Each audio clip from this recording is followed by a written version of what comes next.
வணக்கம். எங்கள் project number வந்து S60-644. என் பெயர் சஞ்சய். நான் 11ஆம் வகுப்பு இ பிரிவில் படிக்கிறேன். என் பெயர் சையத் இசா. நான் 11ஆம் வகுப்பு இ வகுப்பில் படிக்கிறேன். எங்கள் தலைப்பு வந்து மதிப்பு கூட்டு பொருட்கள். இப்போ வந்து நம்ம உலகத்தில் நிறைய மரம் இருக்குது. நாங்கள் வந்து 4 மரம் வச்சுக்கிறோம்.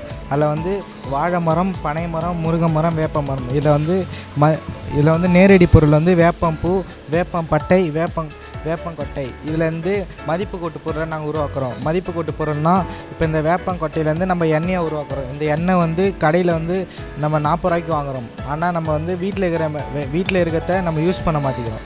அந்தமாரி வேப்பம்பட்டையில் வந்து நாங்கள் இயற்கையாக யூஸ் பண்ணுறதுக்கு, மருத்துவ குணத்துக்கு யூஸ் பண்ணுவாங்க. அந்தமாதிரி வேப்பம்பூ வந்து இது பவுடர் அரைக்கி சாப்பிடுவாங்க. அந்தமாதிரி முருங்கை மரத்தில் பார்த்திங்கன்னா, முருங்கை மரத்தில் வந்து நேரடி பொருள் வந்து முருங்கைக்கீரை, முருங்கைக்காய் அரைக்கிற முருங்கைப்பூ வந்து இனிமேல் ஜூஸாக அரைச்சி அவங்க வந்து குடிப்பாங்க. இது வந்து மதிப்பு கூட்டு பொருளாக யூஸ் பண்ணுவாங்க.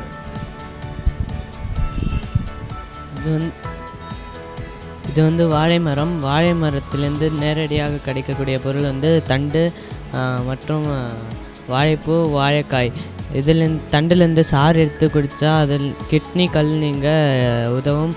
அது வந்து மதிப்பு கூட்டு பொருளாக பயன்படுத்துவார்கள். வந்து வாழைப்பூ வத்தலுக்காகவும் பயன்படுத்துவார்கள். அதுக்கப்புறம் வாழைப்பூ வடை போடவும் பயன்படுத்துவாங்க.